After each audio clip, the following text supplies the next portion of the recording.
Tukisonga mbele, kuongezeka kwa matumizi ya pombe na dawa za kulevya miongoni mwa wanawake vijana kumeibua wasiwasi mkubwa kwa polisi na viongozi wa kidini.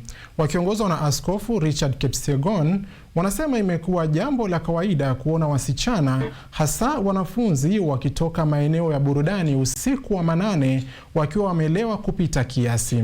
Tofauti na zamani, wanawake vijana sasa wanatajwa kuongezwa kwa kutembelea baa na maeneo yanayohusiana na pombe.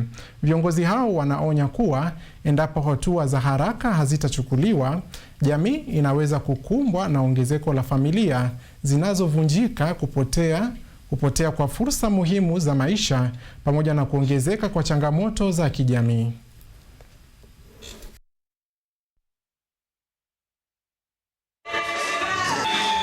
Kwa kweli kuna jambo ambalo linatusumbua sisi tukiwa wachungaji. Namna tunaona, namna tunaizi, kwa kweli jamii zetu inaendelea kukosa maadili. Hasa wasichana tunapoona wao wanakunywa, wanajiingiza katika anasa, inatusumbua kwa sababu kesho yao, kwa kweli tukiuliza iwapo atajiingiza jambo hili jambo lile, miaka yake hasa ya kuoa atakuwa na maadili gani katika poma? Kwa sababu kwa kweli kesho atahitaji kuwa na poma, na ninafikiria kwamba poma yake itakaa namna gani kama yeye mwenyewe achajiweza kujiongoza, hawezi kuongoza mume wake, na watoto ambao watasaliwa wataishi kwa njia gani? Swala hili ni swala la kijamii.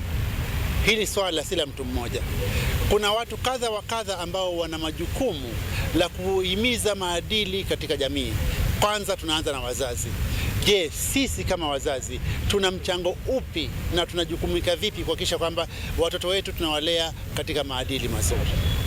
Tuelewe ya kwamba hawa ni watoto ambao wanahitaji kuelekezwa.